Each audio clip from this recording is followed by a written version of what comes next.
Union পরিষদকে দিয়েই শুরু হতে পারে স্থানীয় সরকার নির্বাচন, আর শেষ ধাপে সিটি কর্পোরেশনের ভোট, এমন অভিমত নির্বাচন কমিশনারদের। সোমবার তারা জানান এ নিয়ে এক সপ্তাহের মধ্যেই সিদ্ধান্ত হবে, আর সীমানা বিরোধ নিষ্পত্তিতে সরকারকে চিঠি দেবে ইসি। ফারজানা আক্তারের প্রতিবেদন। ঘনিয়ে আসছে স্থানীয় সরকার নির্বাচন। ৪,০০০-এর বেশি ইউনিয়ন পরিষদ, ৩ শতাধিক পৌরসভা, ৪৯৫ উপজেলা পরিষদ সহ ১৩টি সিটি কর্পোরেশনের বিভিন্ন পদ নির্বাচন উপযোগী রয়েছে। অক্টোবরকে সামনে রেখে নির্বাচনের প্রস্তুতি নিচ্ছে বলে জানিয়েছে ইসি। ইসিবিটার সাংবাদিক সংগঠন আরএফইডির ফল উৎসবে যোগ দিয়ে নির্বাচন কমিশনার সানাউল্লাহ বলেন, স্থানীয় সরকার নির্বাচনের সব ধরনের প্রস্তুতি নিচ্ছে কমিশন। আমরা নির্বাচন কমিশন নির্বাচন অনুষ্ঠানের জন্য সকল প্রস্তুতি ইতিমধ্যে নেওয়া শুরু করেছি। আমরা ইতিমধ্যে আচরণবিধি নিয়ে কাজ করেছি। আচরণবিধি আমরা ওয়েবসাইটে দিয়ে দিয়েছি। আচরণবিধির উপরে আমরা কিছু অবজারভেশন যাদের যা দেওয়ার ছিল সেগুলো পেয়েছি। আমরা আইনগুলো ঘেঁটে দেখেছি, তার মধ্যে যদি কোনো সমন্বয় করার প্রয়োজন হয় সে নিয়ে আমরা কাজ করছি। এ সময় আরেক নির্বাচন কমিশনার আব্দুর রহমান এল মাসুদ বলেন, ইউনিয়ন পরিষদ নির্বাচন সবার আগে হওয়া উচিত, সব শেষে হতে পারে সিটি কর্পোরেশন ভোট। কোন নির্বাচন আগে হবে এই সিদ্ধান্ত এই মুহূর্তেও দেওয়া যাবে না। আপনারা কথায় যদি বুঝতে পারেন তাহলে আপনি নিশ্চয়ই বুঝবেন যে ইউনিয়ন কাউন্সিল অথবা পৌরসভা থেকে নির্বাচনটা হওয়াটা বাস্তব ক্ষেত্রে অধিক যৌক্তিক, আইনগতভাবেও যৌক্তিক। আর সিটি কর্পোরেশন একটু আলাদা। সিটি কর্পোরেশন তো চলতেছে, প্রশাসন দিয়ে চলতেছে। আর সীমানা সহ বেশ কিছু বিষয় নিয়ে শিগগিরই সরকারের সাথে আলোচনায় বসবে ইসি। সবকিছু মিলে সরকারের সাথে এই নির্বাচন, সংসদ নির্বাচনে যেমন সবকিছু আমাদের তরফ থেকেই আসবে, এখানে বাস্তব ক্ষেত্রে এবং আইনগত ক্ষেত্রেই সরকারের সাথে একটা আন্ডারস্ট্যান্ডিংয়ের ভিত্তিতে আমাদের কাজটা করতে হবে। জাতীয় সংসদের মতো স্থানীয় নির্বাচনও ভালো করার প্রত্যাশা জানিয়েছে কমিশন। সকলের সম্মিলিত প্রচেষ্টা যখন। ফারজানা আক্তার, ৭১, ঢাকা। বিগত সরকার দেশের পল্লী উন্নয়নে যতটুকু কাজ করেছে তার চেয়ে বেশি অনিয়ম দুর্নীতি করেছে। পল্লী উন্নয়নের নামে গ্রামগঞ্জে কার্যকর কোনো উন্নয়ন করেনি তারা। এসব অভিযোগ করেছেন স্থানীয় সরকার, পল্লী উন্নয়ন এবং সমবায় মন্ত্রী মির্জা ফখরুল ইসলাম আলমগীর। জাতীয় পল্লী উন্নয়ন দিবস উপলক্ষে সকালে রাজধানীর ওসমানী স্মৃতি মিলনায়তনে আয়োজিত অনুষ্ঠানে তিনি এসব কথা বলেছেন। আরও জানাচ্ছেন সিফাত ফারুকী। প্রতি বছর ৬ জুলাই পালিত হয় জাতীয় পল্লী উন্নয়ন দিবস। দেশের গ্রামীণ অর্থনীতি, পল্লী উন্নয়ন কার্যক্রম এবং এর সাথে জড়িতদের অবদানের স্বীকৃতিস্বরূপ দিবসটি পালনের সিদ্ধান্ত নেয় সরকার। এ উপলক্ষে আয়োজিত অনুষ্ঠানে স্থানীয় সরকার, পল্লী উন্নয়ন ও সমবায় প্রতিমন্ত্রী মীর শাহে আলম বলেন, গ্রামীণ অর্থনীতির টেকসই রূপান্তর এবং প্রান্তিক মানুষের নাগরিক সুবিধা নিশ্চিতে এ সংক্রান্ত সকল খাত সঠিক ও কার্যকরী পরিকল্পনা অনুযায়ী সাজাতে হবে। আমরা পল্লী উন্নয়ন এবং সমবায় বিভাগের সকল সেক্টরকে আগামী দিনে এমনভাবে ঐক্যবদ্ধভাবে তৃণমূল পর্যায়ে আমরা কাজে লাগাবো যেন গ্রামের অর্থনীতি আমাদের অন্য একটি পর্যায়ে চলে যায়। প্রধান অতিথির বক্তব্যে স্থানীয় সরকার মন্ত্রী মির্জা ফখরুল ইসলাম আলমগীর বলেন, গ্রামের উন্নয়ন না হলে দেশের উন্নয়ন সম্ভব নয়। সাবেক রাষ্ট্রপতি জিয়াউর রহমান বাংলাদেশকে দারিদ্র্য থেকে উত্তরণে অল্প সময়ে যুগোপযোগী পদক্ষেপ নেন। আর খালেদা জিয়া রাজপথে থেকে দেশ পরিচালনা সহ নারী শিক্ষায় বিশেষ নজর দেন। বিআরডিবির মূল কাজটা হচ্ছে ওই জায়গায় যে জনগণকে সম্পৃক্ত করা, জনগণকে সংগঠিত করা, তাকে প্রশিক্ষণ দেওয়া এবং প্রশিক্ষণের মাধ্যমে যে পণ্য সে যে জিনিসটা সে উৎপাদন করবে সেটাকে বাজারজাত করে আয় করা। প্রতিটি গ্রামে আধুনিক নাগরিক সুযোগ সুবিধা পৌঁছে দিয়ে দুর্নীতিমুক্ত স্থানীয় সরকার ব্যবস্থা গড়ে তুলতে পল্লী উন্নয়ন বোর্ডের প্রতি আহ্বান জানান তিনি। শহীদ প্রেসিডেন্ট জিয়াউর রহমান তিনি বাংলাদেশকে কিন্তু এই জায়গা থেকে টেনে উপরে তোলার জন্য তার খুব অল্প দিনের সময়, 3.5 বছর 4 বছর সময়, তিনি তাকে যুগান্তকারী পদক্ষেপ করে নিয়ে গিয়েছিলেন। দেশনেত্রী বেগম খালেদা জিয়া সেই প্রথম যে জায়গায় হাত দিয়েছিলেন সেটা হচ্ছে যে নারীদের শিক্ষার ক্ষেত্রে তিনি হাত দিয়েছিলেন, যে নারীদেরকে যদি শিক্ষিত করে তোলা যায় তাহলে এমনিতেই বাংলাদেশ শিক্ষিত হয়ে উঠবে, বাংলাদেশ উজ্জীবিত হবে। জাতীয় পল্লী উন্নয়ন দিবস উপলক্ষে এর আগে উন্নত পল্লী সমৃদ্ধ দেশ সবার আগে বাংলাদেশ প্রতিপাদ্যে সচিবালয়ে স্মারক ডাকটিকিট উন্মোচন করেন প্রধানমন্ত্রী তারেক রহমান। সিফাত ফারুকী, ৭১, ঢাকা। সার্ককে সব দ্বিপাক্ষিক বিরোধের ঊর্ধ্বে রাখতে হবে বলে জানিয়েছেন পররাষ্ট্র প্রতিমন্ত্রী শামা ওবায়দ ইসলাম। তিনি বলেন, ভারত পাকিস্তানের দীর্ঘদিনের উত্তেজনা অনেক বিষয়কেই ঐকমত্যে পৌঁছানোকে কঠিন করে তুলেছে। সোমবার রাজধানীতে Bangladesh institute of international and strategic studies BIISS আয়োজিত এক সেমিনারে কথা বলেন তিনি। নাদিয়া শারমিনের রিপোর্টে বিস্তারিত।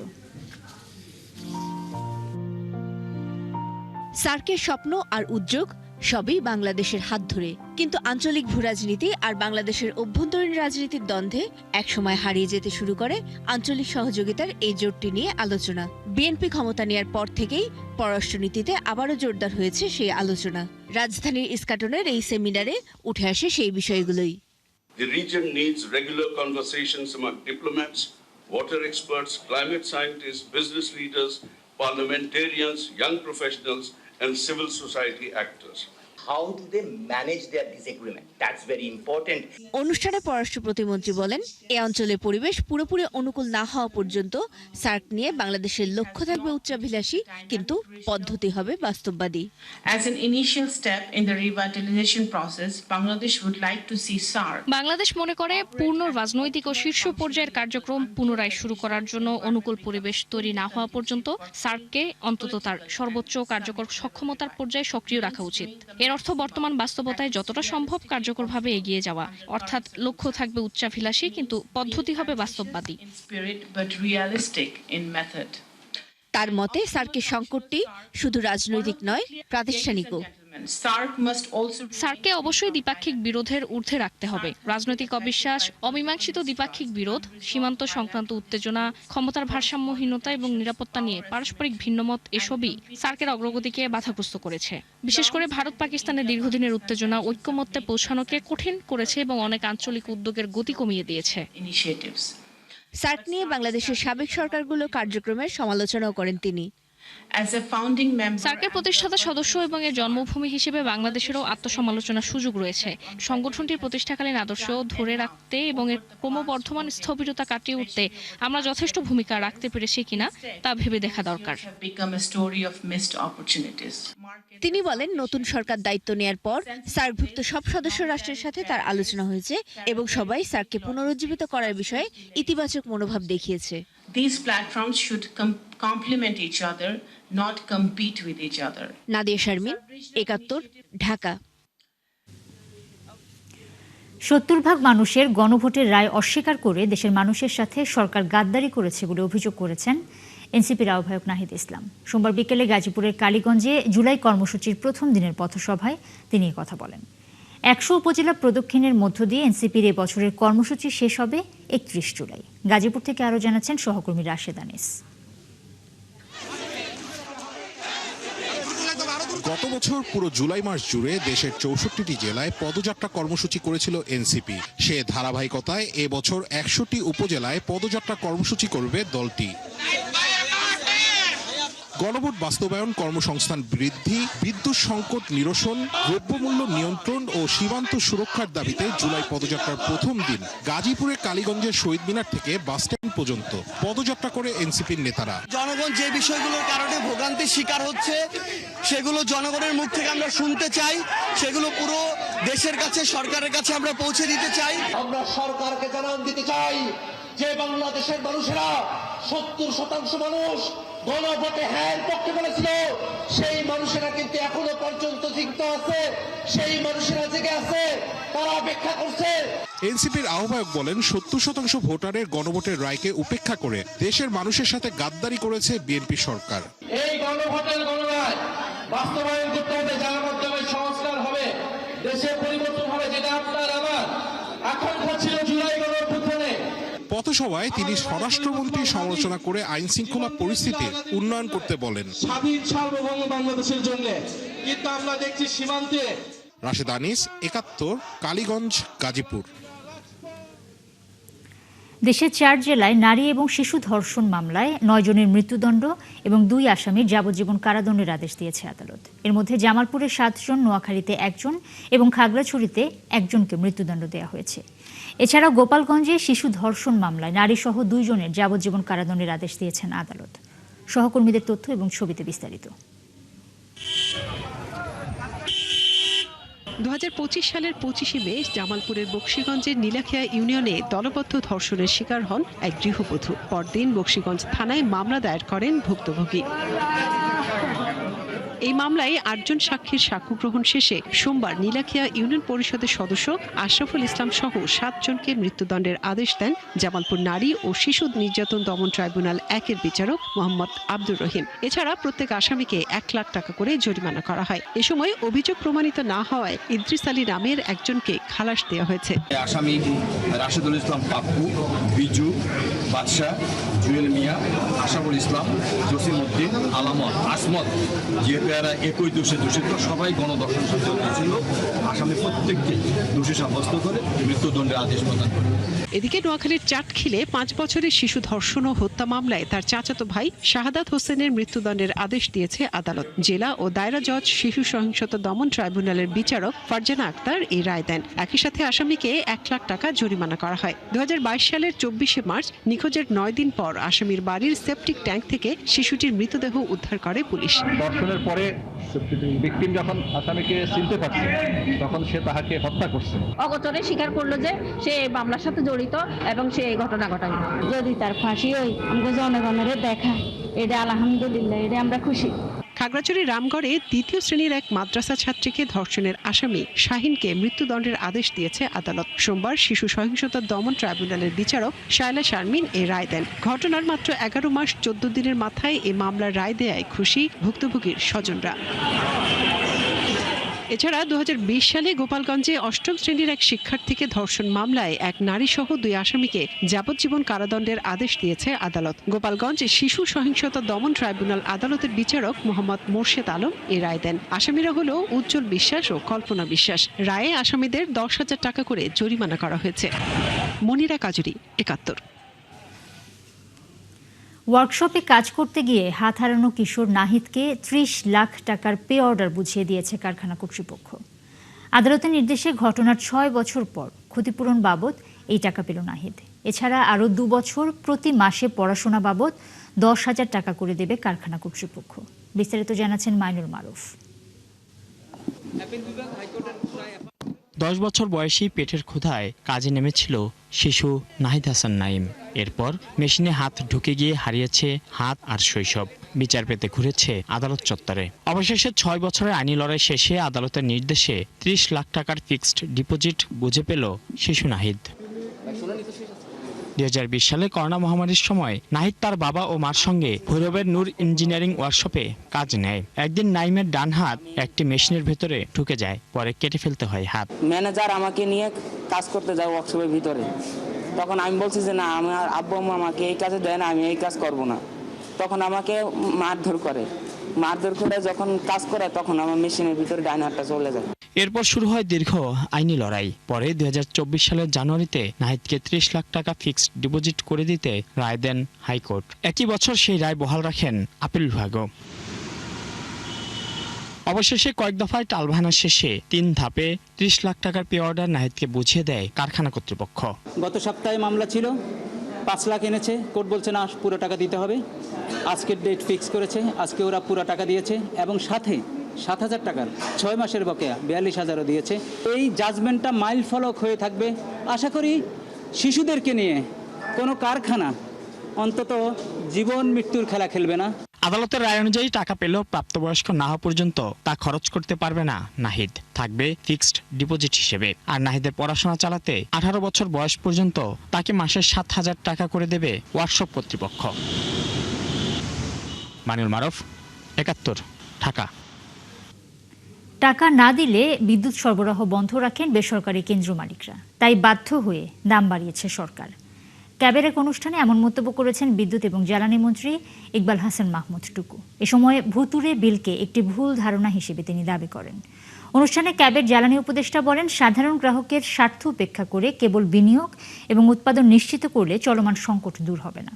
আরও জানাচ্ছেন রাকিব হোসেন। গেল জুন থেকে বিদ্যুতের বাড়তি দাম গুনছেন গ্রাহকরা, তবুও দূর হয়নি লোডশেডিং। উল্টো সংকট বেড়েছে রাজধানী ও বিভাগীয় শহরের বাইরে। সঙ্গে যোগ হয়েছে ভুতুড়ে বিলের চাপ, জানিয়ে চরম অস্বস্তিতে সাধারণ মানুষ। ক্যাবের এক অনুষ্ঠানে বিদ্যুৎ ও জ্বালানি মন্ত্রী জানান, টাকা না দিলে বিদ্যুৎ সরবরাহ বন্ধ রাখেন বেসরকারি কেন্দ্র মালিকরা, ফলে বাধ্য হয়েছেন দাম বাড়াতে। এছাড়া ভুতুড়ে বিলকে একটি ভুল ধারণা হিসেবে আখ্যা দেন মন্ত্রী। আমার 80% জেনারেশন হলো প্রাইভেটের হাতে এবং সেটা খুব উচ্চ মূল্যে ক্রয় করা হয়েছে। এই যে আমরা প্রাইভেটে সব পাওয়ার স্টেশন দিয়ে দিছি, আমার নিজের একটা মনিটারি টেকনিক্যাল সেল থাকবে, আমার নাই। আর জ্বালানি আমদানি না করলে পাওয়ার স্টেশন চলে না আপনার।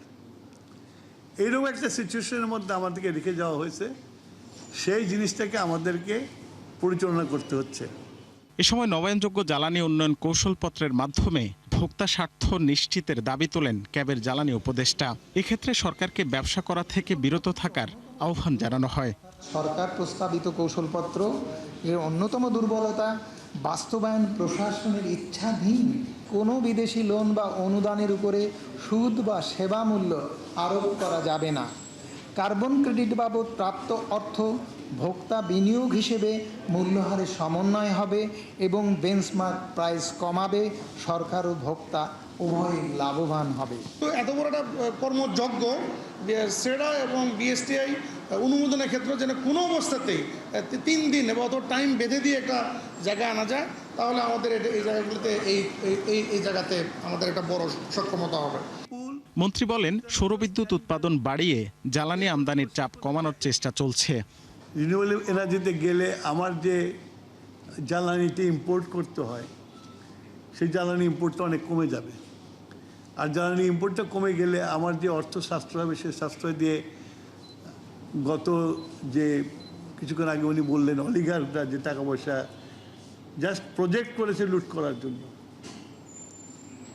সেইটার থেকে আমরা আস্তে আস্তে বেরোতে পারবো। আপনার কৌশলপত্রের খসড়া অনুযায়ী 2030 সালের মধ্যে রুফটপ সোলার থেকে 5,500 এবং ল্যান্ড বেসড থেকে 4,500 মেগাওয়াট সৌরবিদ্যুৎ উৎপাদন নিশ্চিত করবে সরকার। গ্রামে গঞ্জে যে বিদ্যুতের যে লোডশেডিংটা হচ্ছে, এটা মোস্টলি টেকনিক্যাল কারণ, আমার বিদ্যুতের শর্টেজের জন্য না। রাকিব হোসেন, 71, ঢাকা। শাহজালালে ভিসা এবং ভ্রমণ সংক্রান্ত কাগজপত্র অসঙ্গতি ধরা পড়ায় ইমিগ্রেশন থেকে ফেরত পাঠানো হয় কয়েকজনকে। এই খবর ছড়িয়ে পড়তেই বিমানবন্দর ছেড়ে যান আরও অনেকে। সব মিলিয়ে লাপাত্তা হয়ে যান মালয়েশিয়াগামী 76 জন যাত্রী। গত 4 জুলাই রাতে বিমান বাংলাদেশ এয়ারলাইন্সের ঢাকা মালয়েশিয়া রুটের BG386 ফ্লাইটে এই ঘটনা ঘটেছে। তবে প্রশ্ন উঠেছে, কিভাবে ভিসা জটিলতা থাকায় যাত্রীরা বোর্ডিং গেট পর্যন্ত পৌঁছালেন? বিস্তারিত জানাচ্ছেন সাজিদ সরকার।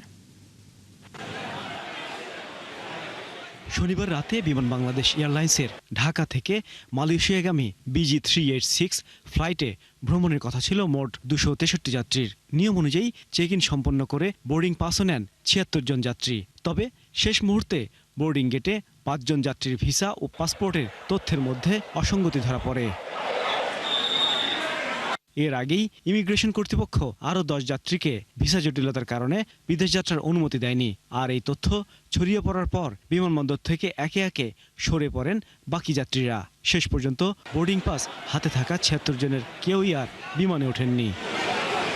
এ বিষয়ে জানতে বিমান বাংলাদেশ এয়ারলাইন্সের প্রশাসনিক ভবন এলাকায় যোগাযোগ করা হলেও ক্যামেরার সামনে কথা বলতে রাজি হননি সংশ্লিষ্ট কর্মকর্তারা। পরে মুঠোফোনে বিমান কর্তৃপক্ষ জানায়, ভিসা জটিলতার কারণে 10 জন যাত্রীকে ইমিগ্রেশন থেকে ফেরত পাঠানো হয় এবং আরও 5 জনকে বিমানের পাসপোর্ট চেকিং ইউনিট অফলোড করে। আমাদের যে পাসপোর্ট চেকিং ইউনিট আছে, প্রথমে 5 জন প্যাসেঞ্জারের পাসপোর্টে সমস্যা থাকায় তাদেরকে অফলোড করছে। আর ইমিগ্রেশন 10 জনকে ধরছে যে সমস্যা, 10 জন ইমিগ্রেশন করতে গিয়ে হয়েছে। পরবর্তীতে যখন আমরা প্যাসেঞ্জার অনবোর্ড হয়েছে, তখন 61 প্যাসেঞ্জার নো শো হয়েছে। তারা বোর্ডিং কার্ড নিছে, বাট তারা নো শো হয়েছে, তাদেরকে আর পাওয়া যায়নি এয়ারপোর্টে।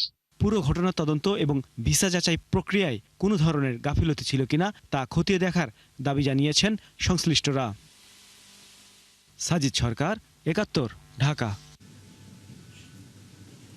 ডে কেয়ার সেন্টার বা শিশু দিবাযত্ন কেন্দ্র নারীদের কর্মক্ষেত্রে টিকে থাকার সুযোগ আরও বাড়িয়ে দিচ্ছে বলে জানিয়েছেন জিয়া ফাউন্ডেশনের সহসভাপতি ডক্টর জুবাইদা রহমান।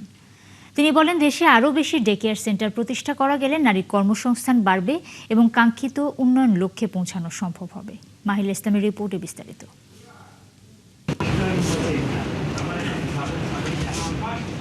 পরিসংখ্যান ব্যুরোর জরিপ অনুযায়ী দেশে বর্তমানে শ্রমশক্তিতে নারীরা অংশগ্রহণ প্রায় 42.68%। কর্মজীবী মায়েদের বড় একটি অংশ সন্তানকে বাসায় রেখে কর্মস্থলে যান। তবে মাতৃত্ব ও পারিবারিক দায়িত্বের কারণে প্রায় 75% নারী কোনো না কোনো সময়ে চাকরি ছেড়ে দিতে বা কর্মবিরতি নিতে বাধ্য হন। কর্মজীবী মায়েদের জন্য শিশু দিবাযত্ন কেন্দ্র হতে পারে কার্যকর সমাধান, কিন্তু চাহিদার তুলনায় সরকারি পর্যায়ে এমন কেন্দ্রের সংখ্যা এখনো খুবই কম। হয় না আমার খেলা, টিভি দেখেই কেটে যায় আমার সারা বেলা। এই বাস্তবতায় রাজধানীর পানি ভবনে অনুষ্ঠিত হয় শিশুর প্রারম্ভিক যত্ন ও বিকাশ শীর্ষক কর্মশালা। বললাম সব ভাবনাগুলো যত পারি তত। এখানে পানি সম্পদ মন্ত্রী বলেন, শিশু দিবাযত্ন কেন্দ্রের জন্য বাজেট বরাদ্দ বাড়ানো হয়েছে। প্রত্যেকটা জেলায়, প্রত্যেকটা উপজেলায় আমরা যেন প্রান্তিক লেভেলে সবাইকে সচেতন করে রাখতে পারি এবং মেধার বিকাশ, সামাজিক বিকাশ, শেখার সুযোগটা শিশুদের মধ্যে করে দিতে পারি। তাহলেই নিরাপদ যে পরিবেশ তারা একদিকে পাবে। আর সমাজ কল্যাণ মন্ত্রী জানান, বিভিন্ন এলাকায় অফিস কেন্দ্রিক ডে কেয়ার সেন্টার বানাতে চায় সরকার, যাতে সরকারি কর্মজীবীদের বাইরেও এর সেবা বাড়ানো যায়। কর্মজীবী যে পরিবার তারা যাতে তাদের ছেলে মেয়েদেরকে এই যে আমাদের আপ টু যে 6 ইয়ার্স পর্যন্ত 6 মাস থেকে 6 বছর এই সময়টাতে যাতে আমাদের শিশুরা আগামী দিনের চ্যালেঞ্জ মোকাবেলার জন্য চতুর্মুখী যে তার কর্মসূচি এবং খালি কাগজে কলমে নয় বাস্তবে রূপান্তরিত করার যে প্রচেষ্টা। প্রধান অতিথির বক্তব্যে ডাক্তার জুবাইদা রহমান বলেন, সারা দেশের 123টি শিশু দিবাযত্ন কেন্দ্র, 1000-এর বেশি শিশু সেবা পাচ্ছে। এর সংখ্যা আরও বাড়ানোর ওপর গুরুত্ব আরোপ করেন তিনি। 123টি চাইল্ড ডেভেলপমেন্ট সেন্টার, 7360টি শিশু পরিচর্যা পাবে, যা মোট শিশু জনসংখ্যার 0.034%। দিবা পরিচর্যা কেন্দ্র শুধু নিরাপদে থাকার স্থান নয়, দেশের ভবিষ্যৎ গড়ার সহায়ক। এর আগে রাজধানীর তেজগাঁওয়ে সরকারি শিশু পরিবার, ভূমি এবং পানি ভবনের শিশু দিবাযত্ন কেন্দ্র পরিদর্শন করেন ডাক্তার জুবাইদা রহমান। এ সময় তিনি শিশুদের সঙ্গে কথা বলেন এবং তাদের স্বাস্থ্য ও পরিচর্যার খোঁজ খবর নেন।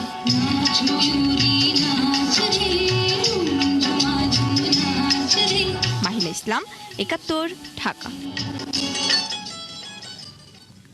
ভারী বর্ষণের ফলে কক্সবাজারের সদর এবং উখিয়া রোহিঙ্গা ক্যাম্পে আলাদা 4টি পাহাড় ধসের ঘটনায় নারী শিশুসহ মারা গেছে 9 জন। এর মধ্যে কক্সবাজার সদরে 1 জন এবং রোহিঙ্গা ক্যাম্পে 8 জনের মৃত্যু হয়েছে। আহত হয়েছে বেশ কয়েকজন। পাহাড় ধসে ভেঙে গেছে বহু ঘরবাড়ি। সহকর্মী তারেক হায়দারের পাঠানো তথ্য এবং ছবিতে প্রতিবেদন। রবিবার রাতে কয়েক ঘন্টা ভারী বৃষ্টিপাত হয় কক্সবাজারে। বৃষ্টিতে সদর সহ উখিয়ার রোহিঙ্গা ক্যাম্পে অন্তত 3টি পাহাড় ধসের ঘটনা ঘটে। উখিয়া ফায়ার সার্ভিস ও সিভিল ডিফেন্স স্টেশন কর্মকর্তা ডলার ত্রিপুরা জানান, উপজেলার পালংখালী ইউনিয়নের 15 নং জামতলি ক্যাম্পে বসতঘরে পাহাড় ধসে কামাল হোসেন ও তার স্ত্রী হুমায়রা বেগম এবং ছেলে মোহাম্মদ আনাসের মৃত্যু হয়। 7 মানুষ ভিতরে মেডিকেল আসছে, 3 জন মারা গেছে, আর জিয়াতা ভাই আমাদের ধর মালামালকে সবগুলো কি হয়েছে মাটি নিচে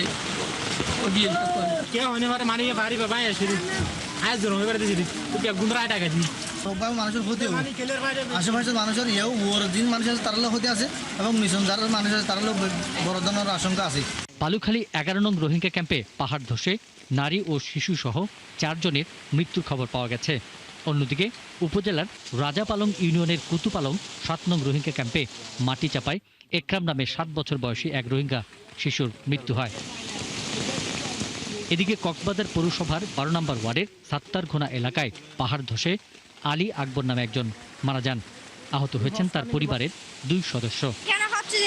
ওরা প্রতি বছর পাহাড় কেটে এখানে ফেলে, কি করে বৃষ্টি আসলে তখন পুরা পাহাড় ভেঙে এখানে মানুষের বাসে পড়ে। আমার আব্বুর হচ্ছে বাসার মধ্যে পড়ছে, পরে এখন আমার আব্বু কি একজন হচ্ছে মারা গেছে আপনার। আবহাওয়া অধিদপ্তরের তথ্য অনুযায়ী কক্সবাজারে গত 24 ঘন্টায় 150 মিলিমিটারের বেশি বৃষ্টিপাত রেকর্ড করা হয়েছে। পিন্টু হাজং, ৭১।